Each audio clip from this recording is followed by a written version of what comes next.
What up, nation? Welcome to another edition of the WiseTake NBA DFS Early Look. CK013 here. You can find me on Twitter at CK_013. And I, of course, am from the WiseTake Nation, which you can find on all the social media platforms listed above or directly at WiseTake.com if you're ready to take your DFS game to the next level and really learn how to play. We've got a 10-game slate here. Make sure if you're new to the channel, please subscribe, hit the notifications bell so you're notified whenever we do go live. We do free content all the time for a multitude of sports. We are a premium DFS content provider as well as a DFS community designed to help make you a better DFS player. So don't miss out on any of the free content. And like I said, if you're looking to take your game to the next level, go check us out at WiseTake.com to get a copy. To be able to download our projections, check out our cheat sheets, check out our articles, core plays, cash games, all that stuff if you're looking for the help. So with that said, like I said, big slate, not going to waste too much time. Hopefully you guys caught the NBA Wise stream yesterday. I know the slate was kind of weird. Most of the top studs were out. It was just a very weird, chalky slate. But hopefully you guys saw the show. I thought it was pretty cool having Bobby on, just a little bit different perspective. He's been on shows before. We had some fun. Like I said, I'm going to try to work in some guests as we go. I'm going to try to get another one lined up for next week. And, as we reach out to some people, we'll see who we could bring on. But hopefully you guys enjoyed that. If you did, let me know. I think it's pretty cool to have them on different perspectives and find out a little bit about some of the other DFS players that have been doing this for a while also. It's not about any sort of anything. There's a lot of people out there doing content, so why not, get together and talk about doing the dirty, right? The DFS dirty. With that said, if you haven't already hit the like button, guys, please hit that like button. The likes go a long way. They really help us out and allow us to continue to do what we do, allow us to continue with the free content. So if you haven't hit the like button, please make sure you do, and that'll be a theme I stick with throughout the show. I'll be saying that periodically. Chat away in the YouTube chat. I'll be back to check in it in a little bit. In between these games, we do have 10 games, so I'm going to try to get through this stuff as quickly as possible while still being thorough enough, if you will. So hang tight. And let's go on a little ride here. First up, we're going to start with the Minnesota Timberwolves visiting the Orlando Magic. We have a 234.5 total. It's actually down from 236. The Magic are currently 7.5-point favorites at home. Big pace boost for the Orlando team. Going up against Minnesota, who's been just terrible defensively against a multitude of positions.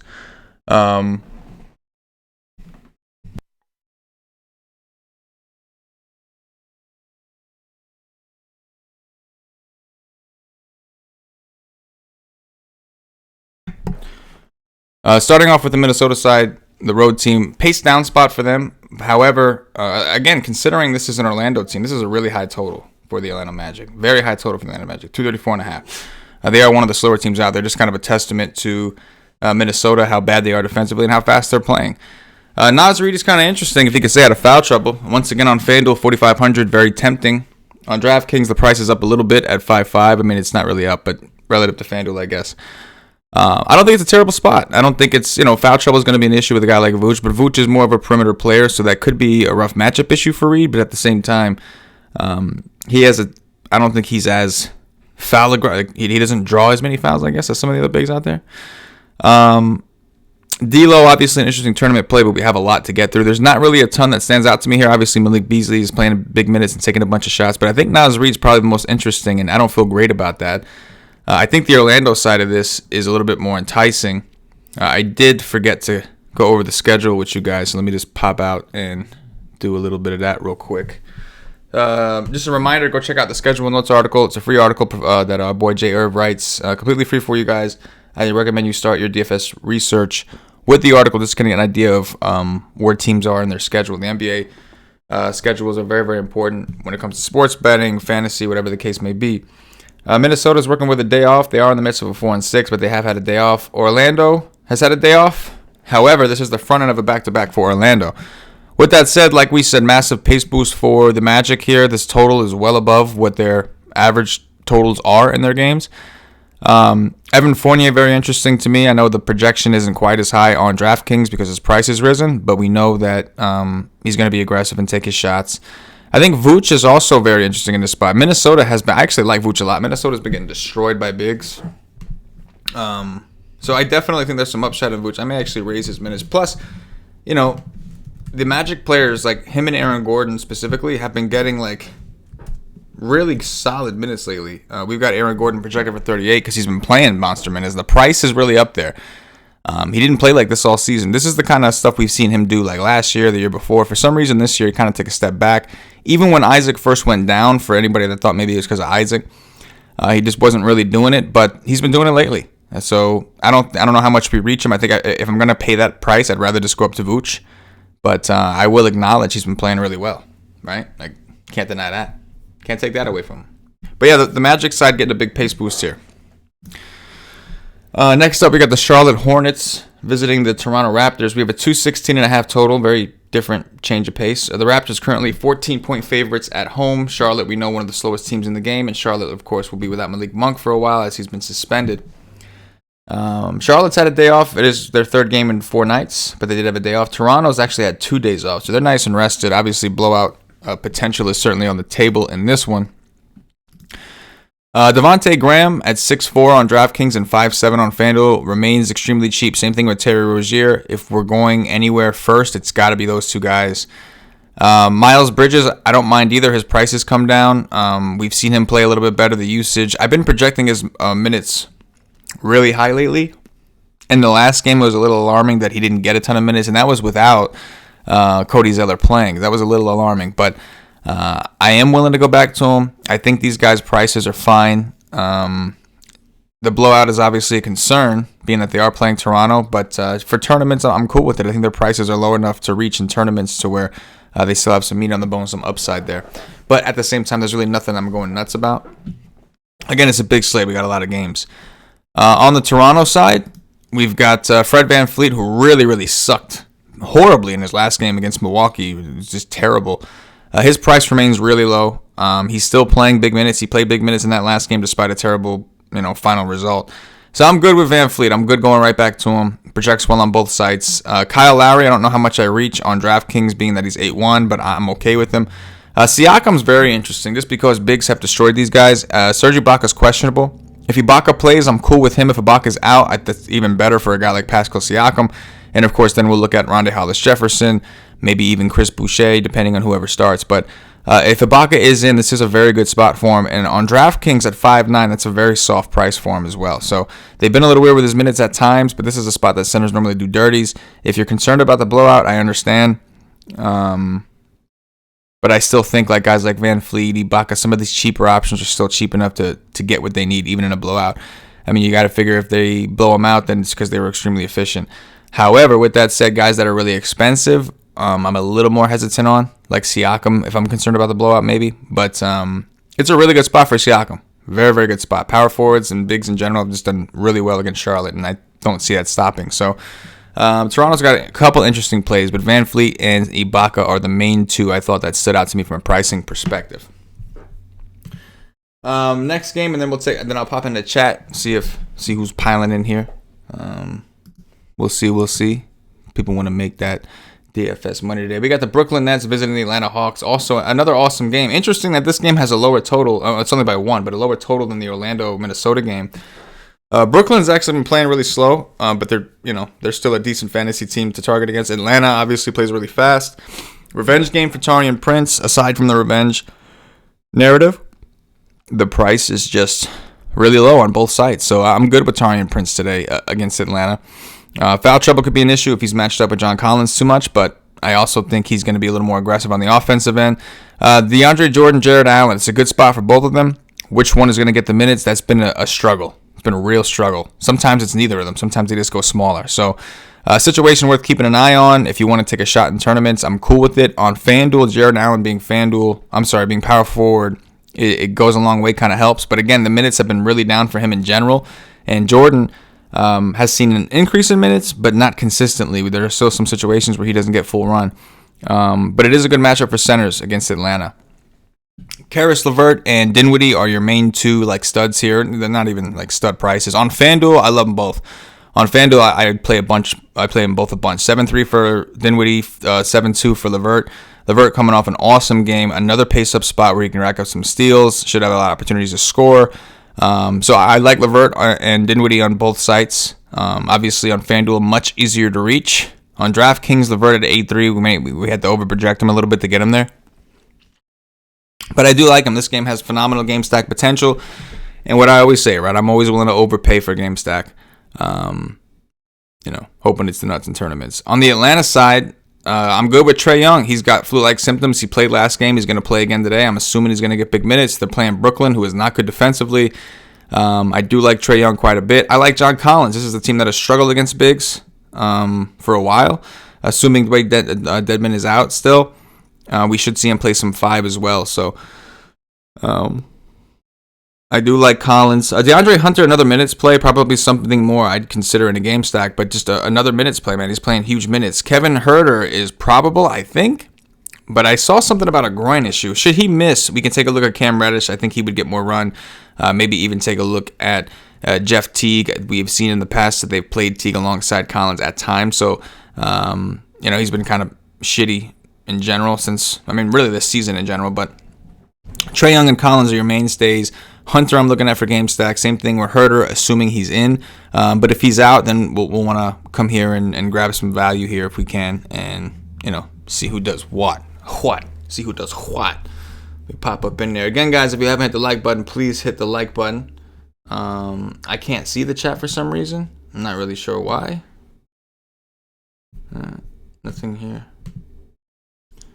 Yeah, I don't know. The chat's not working for me. I didn't tell it to not be on, so I don't know why it's not working, but for whatever reason, I don't know. I'm sorry, guys, but I can't even see the chat. Maybe if I pull it up on the actual YouTube. See if I can do it this way. They just disabled the chat on me or something. There we go. Oh, here we go. I see a question from Solo DZ. You like Bruno? He's a value option, right? Assuming Dedmon's out, we know he got the start last time. Let's see what he did last time. He played 22 minutes, went for 24 DraftKings points against Orlando. That's not bad. He was extremely efficient. The 9 rebounds helped. That's not something he always does. But he shot 5 for 7 from the field, which is not too crazy for a guy like him because you got to figure most of his shots are probably coming somewhere around the basket, higher percentage. I'm okay with him. I'm not super ecstatic. I guess if you need the value, sure. If you think that 3,400, 3,700 is going to get you somewhere, that's fine. But this is a big slate, and there could be better value opening up later. But, again, this is a spot where bigs typically do well. So I don't mind him, I guess the short answer, if you want to call it that. I don't know why this thing...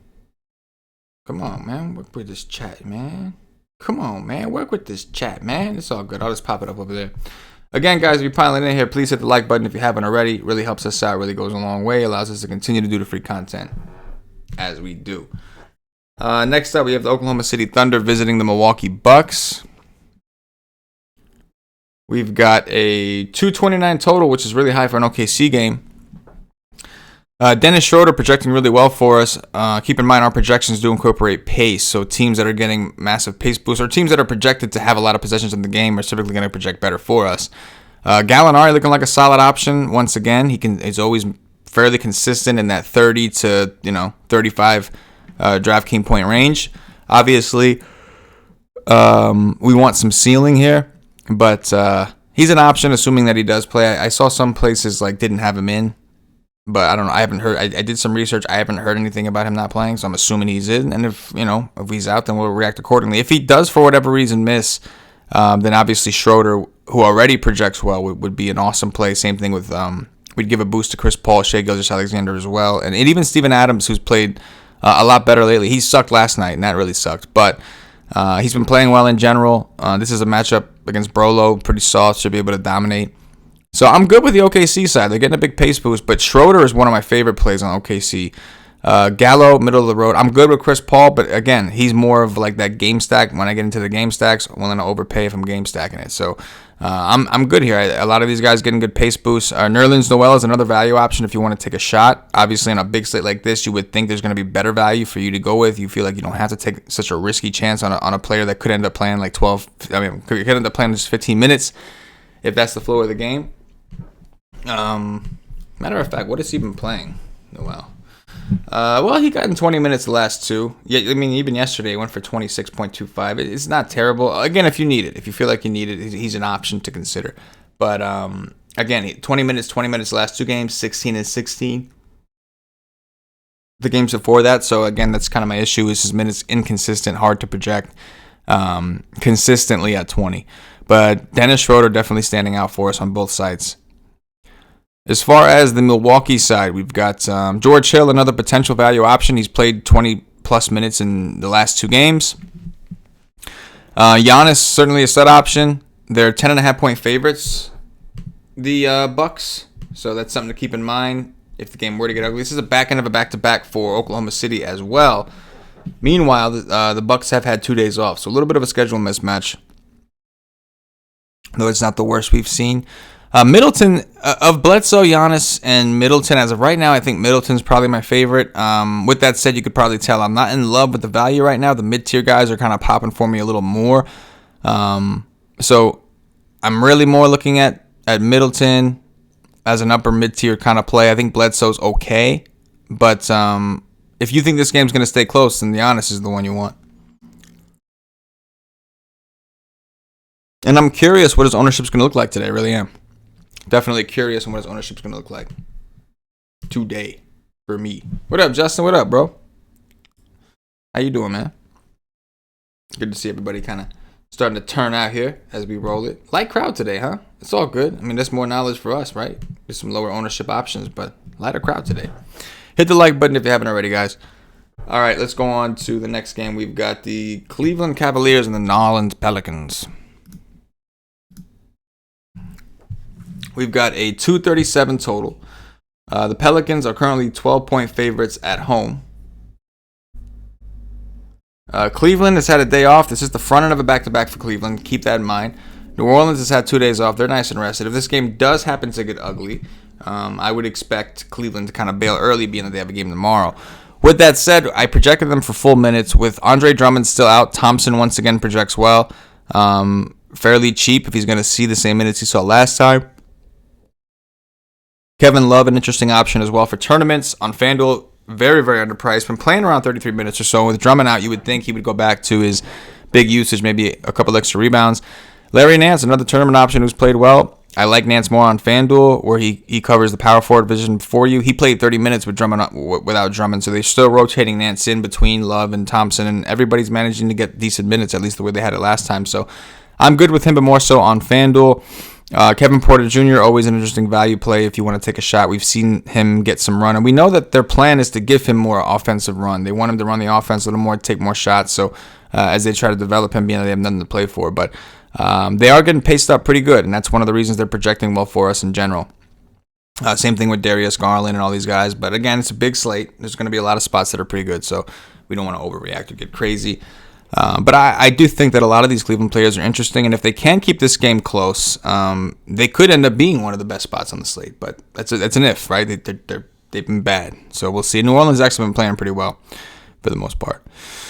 Brandon Ingram once again projecting well for us. Did really well against the Lakers. Obviously, a little extra narrative in that one. Lonzo Ball's minutes have been down while Drew Holiday's have been way up, so I think Holiday is kind of interesting. This is a really good spot for guards in general. Guards have done the dirty to Cleveland all season. So if we're going to play it as if this trend continues, then Holiday would be the one that we'd want to find a way to get up to, and I'm fine with that in tournaments. Though I think Lonzo Ball shouldn't be ignored because he was getting big minutes recently, so obviously things changed, and right now they're at a swing where his minutes are kind of down, but should they go back to that, or should Holiday get into foul trouble, we could see Ball getting big minutes in a really good matchup. And then, of course, Zion Williamson, I know his price is up, but, I mean, the guy's been great. I know he hasn't hit, tournament value too much recently. We usually prefer an injury for him to really go out. Really, Brandon Ingram. When Ingram's out, we expect him to go nuts. But when Ingram's in there, Ingram's going to take his shots. He's going to do his thing, get his rebounds, play some ISO ball.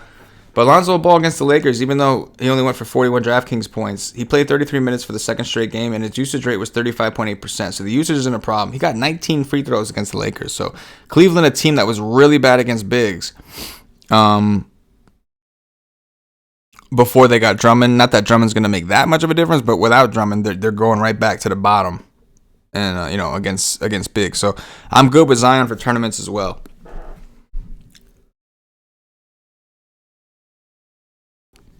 Let's see what we got here.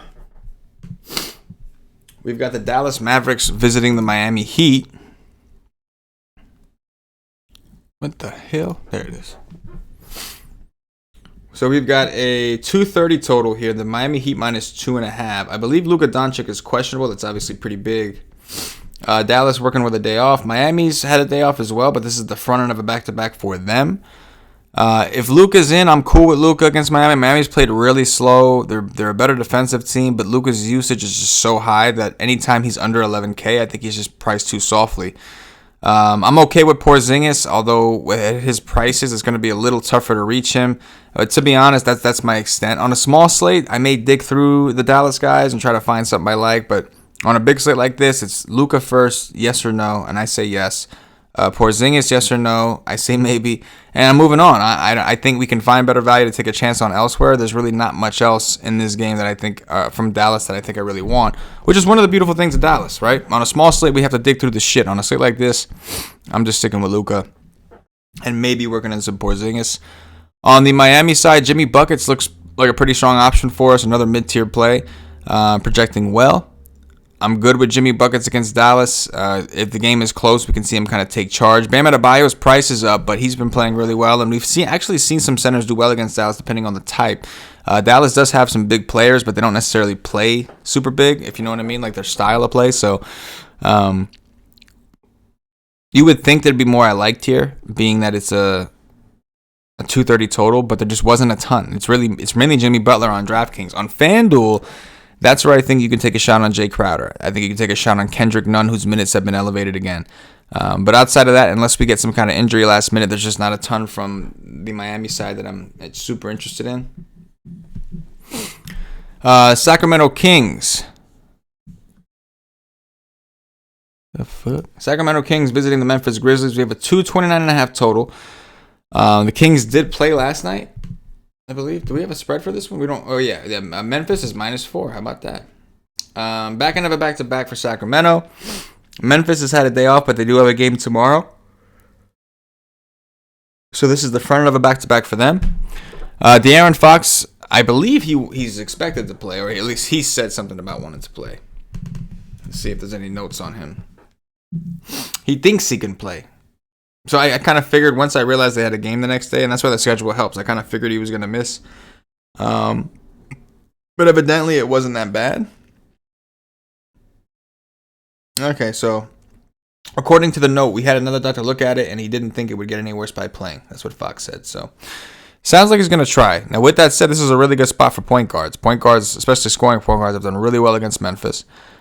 Is he fully healthy? That's a question. He's got abdominal pain. Is that going to affect his minutes? That's a question. If you don't think so, then this is a great spot for him. And in tournaments, I'm willing to pay the 7-7 price tag and 7-2 on FanDuel.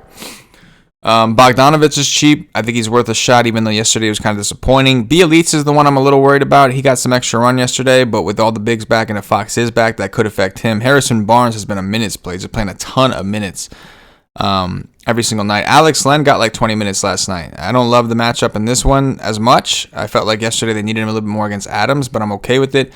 Buddy Hield, man, they gave him that extension, and now he's just playing off the bench, getting limited minutes. It looks terrible. I'm not really sure what the deal is. I'm not really sure what's going on, but I mean, I guess Fox and Bogdanovich would be my main two guys that I would look at for Sacramento. On the Memphis side, we've got what do we got here? On the Memphis side, we've got Jonas Valanciunas. His price has come down. His minutes were also kind of weird lately. They haven't been playing him a ton. This could be a spot. I mean, he could really do some work against Giles and Len down low. So I'm not willing to give up on him. I gave him the minutes we normally give him, and he projects fairly well. I noticed a lot of other sites kind of projected him lower in minutes, and that's because he hasn't been playing a ton of minutes lately. But I think if he's successful, he'll continue to do well. I think if he's successful, he'll continue to get run. Like, he'll get more minutes if it's working, right? In these other situations, it hasn't really worked out in his favor. They just didn't really need him for the flow. A couple games where he was really inefficient. So I'm looking for a bounce back game. DeAnthony Melton started last time. I think that was because of the Harden and Westbrook thing. So if he goes back to the bench this time, it's a little unexciting because his price is elevated. But if he starts again, I'd be willing to give him a couple more minutes, and I'm sure he would project really well for us. Gorgie Dieng's minutes were down, but the last game Memphis played was such a blowout that they just gave up really, really early. So maybe in a close game he gets a little more minutes. The problem is he's no longer really a value play, at least not on DraftKings at 5.3. It's just more of a, I guess you can technically consider him value, but not as good. Dillon Brooks finally had a good game against Houston. His usage looks fine. He's taking the shots. He just hasn't been super efficient, and he has to stay out of foul trouble. That's a big thing. But not as interested in this game as I thought I'd be. I do like Joe Val quite a bit. I think that Josh Jackson is worth considering. I'd like to see him start. He did not start the last game. Melton did. I would like to see him start. So whoever starts in that role, I'll probably raise their minutes and get more exposure to them in the situation. This is a decent game. We just have so many of them. There's a lot of good games. Next up, we've got the Detroit Pistons visiting the Phoenix Suns. What up, Juice?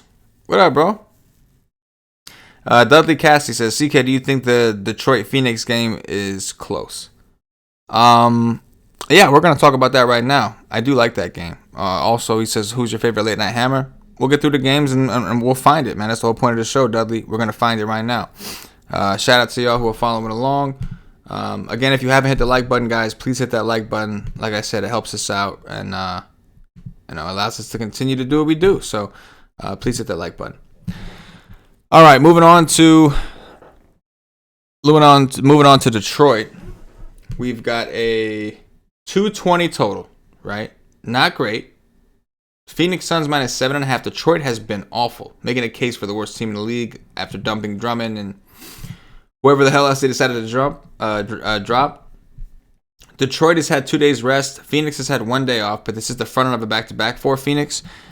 I do think this game could stay close. Phoenix is not a great team, right? Especially not defensively. They're missing Kelly Oubre. I do think if there was a game for Detroit to keep things close, this could be it. And with that said, that's going to make me look real hard at Christian Wood and Derrick Rose, especially if Bruce Brown is out again. We have him in for now, but he is questionable. Should he miss, it could get very interesting. And even for value, John Henson is kind of interesting. 3,500 on DraftKings.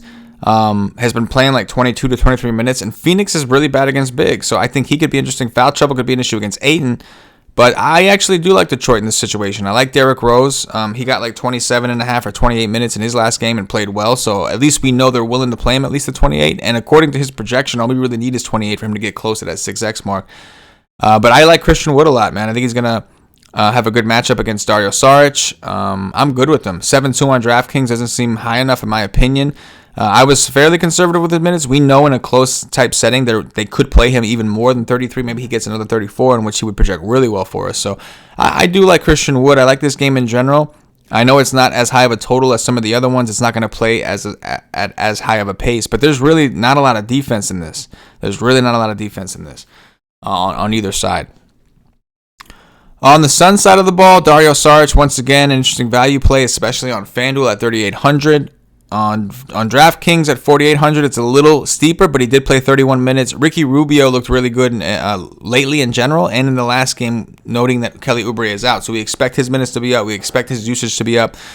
Devin Booker should be one of the more popular plays on the slate in that mid-tier, and I really have no arguments. There's really nobody on Detroit that's going to guard the wings all that well, especially if Bruce Brown's out. That's one of the things they could have used him for, so we'll have to wait and see. But either way, Booker just projects to be too cheap. He's playing 38, 39 minutes, and now Oubre's out, so he's going to have to take more shots. I do like Booker quite a bit. And I love DeAndre Ayton. He came through for us against the Clippers, against Detroit, between John Henson, Thon Maker, whoever they put down, the Christian Wood. None of them are good defenders. So with Oubre out, I think Ayton is going to get more rebounds, going to have more usage, going to take more shots. I love DeAndre Ayton. So Rubio, Booker, and Ayton, I like all three of them. I'm cool with Sarge for value, more so on FanDuel, but in general, if you need it, especially in a game stack. But Booker and Ayton, specifically those two, I do like quite a bit today for me, But yeah, I think this game is interesting despite the fact that the total's not as high. Washington at Utah. This is an interesting one. We've got a 232.5 total. Utah opened up and is still 10.5 point favorites at home. Both teams have had a day off. This is a 4-6 stretch for Washington. Utah, a day off, not a 4-6 exactly for them. But let's take a look. Again, guys, I see there's a few in here. I mean, the turnout's been down. Maybe it's the time of day I've been doing this. Maybe it's people can get it better when I do it earlier. But if you haven't hit the like button, guys, please do. There are still a lot more people in here than likes, and that's not good, man. It's not a good ratio. Y'all could do better. I know y'all can. I have every bit of confidence in y'all. All right. Let's get into Washington. So, Shabazz Napier started last game, but still only got I don't know,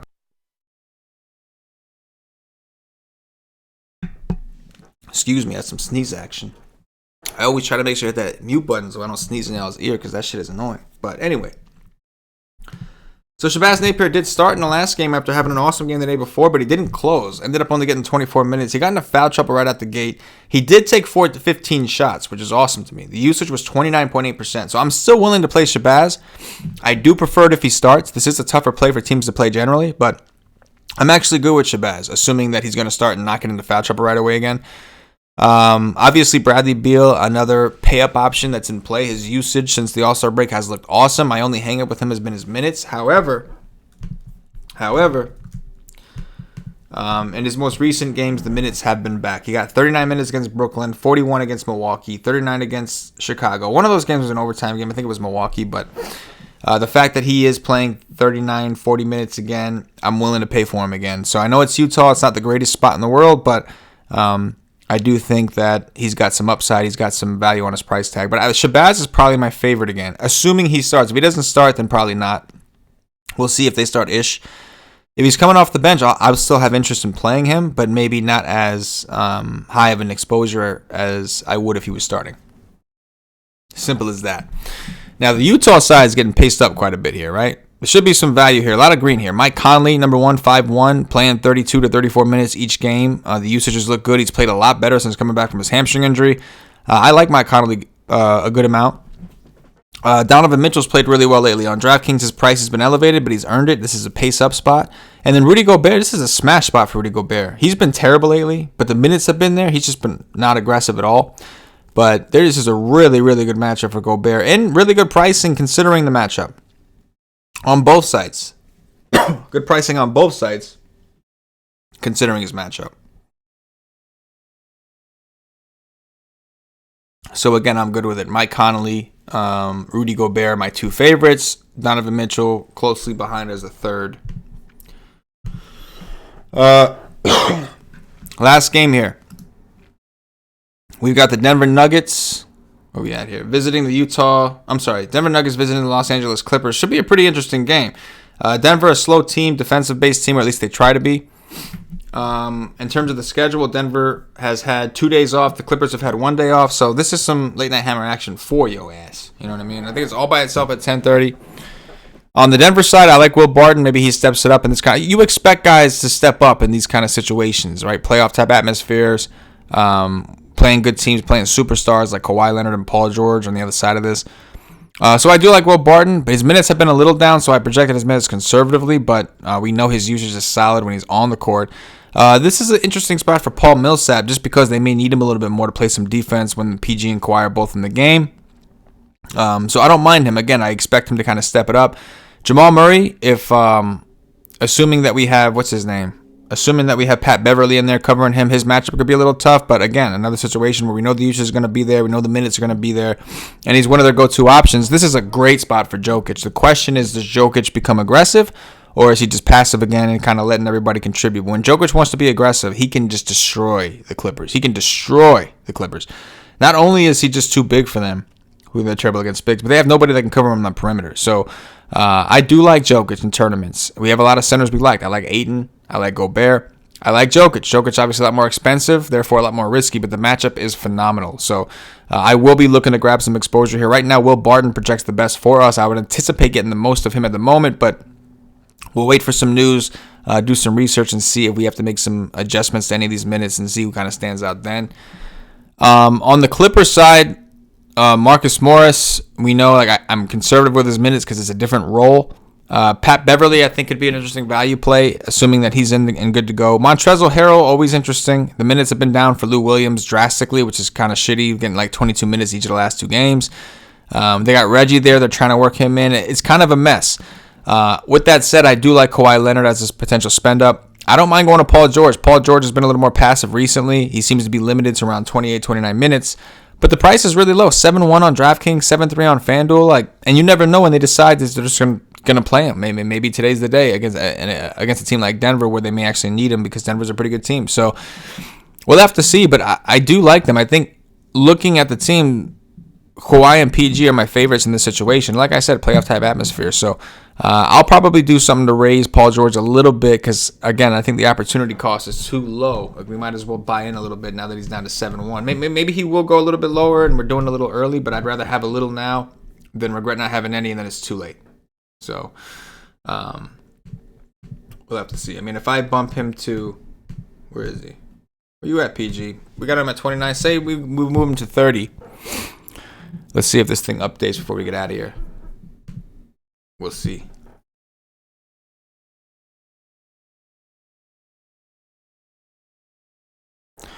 Dudley makes a good point here. I like your point, Dudley. Dudley said I should do the show earlier than Osimo to steal their viewers like 9 in the morning.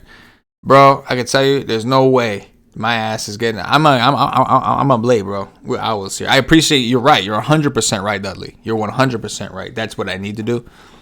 We'll see. Maybe I'll go back to staying late nights. You know, staying up to 2, 3 in the morning doing the shows. We'll see if I can get the projections updated. We could try it. But you are absolutely right. You're not wrong.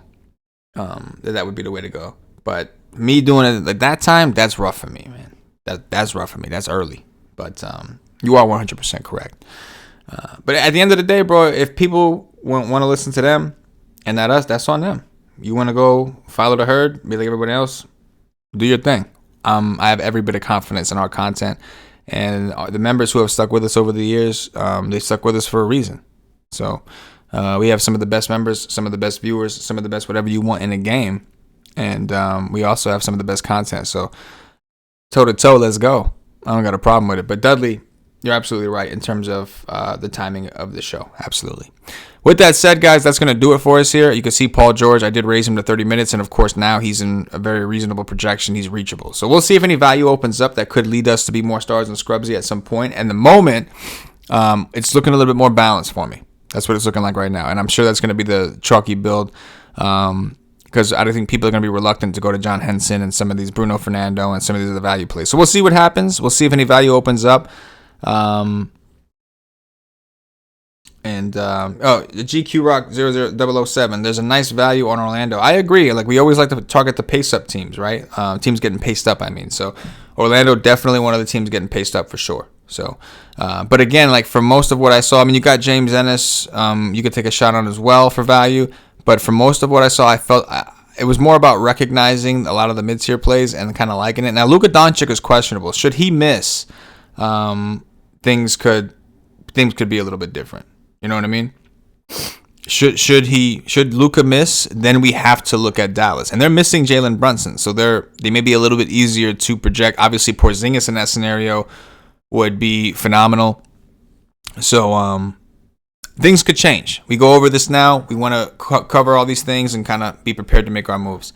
GQ Rock 007 and I figured that's who you were talking about starting tonight. Yeah, absolutely. He's definitely worth a shot in a pace-up spot against a bad defense. So, but again, like if you want to go stars and Scrubsy, you need a little more than him. Do you have the other guy to pair with him to get you the 2 or 3 studs you need? Because if not, even with one value play, you're still kind of maybe you get one stud, but you're still going to be pretty balanced the rest of the way. So we'll see. I didn't particularly love too many of the studs. There were actually a lot of mid-tier, even if it's upper mid-tier, that I liked. So we'll have to see. If we get more value opening up, then we might as well play some of the studs, guys like Trae Young and all these guys. But that is a very good point, GQ Rock 007. I like that name, GQ Rock 007. I like that. And appreciate you, man, and contributing to the chat. Appreciate all you guys, man. You guys have always been great. You always support us. The likes have been good, everything like that.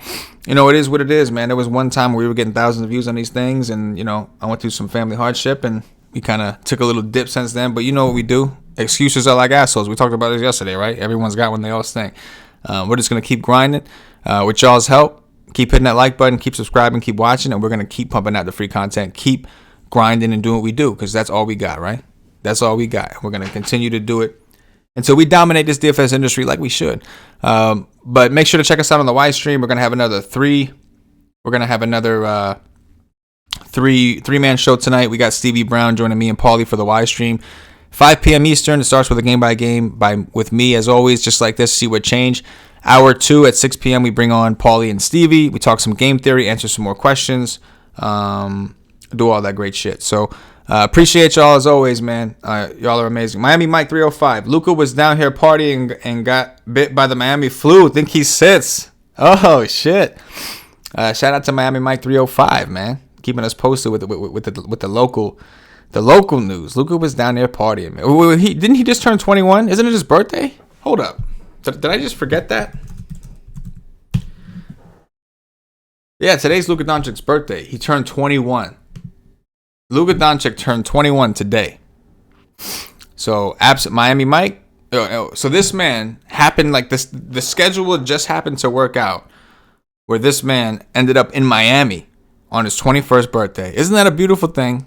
Somebody in the NBA scheduling was looking out for this dude, right? Well, I guess either they were looking out for him or they were looking out for Miami. But that's a really good point. Whether he got sick, whether he was just out partying because it's his 21st birthday, I don't know. But yeah. Yesterday, I'm assuming yesterday he was out, right? Yeah, Luka was born February 28th, 1999. How about that? So something to keep an eye on for sure. If he gets out, this slate's going to get a lot more dicey, a lot more interesting.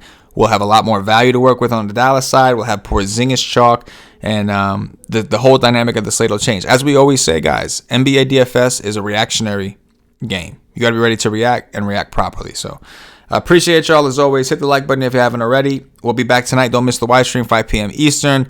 All the way up until lock to make sure we update you with all the news, at least up until lock. So for myself, the entire WiseTake Nation, as always, good luck.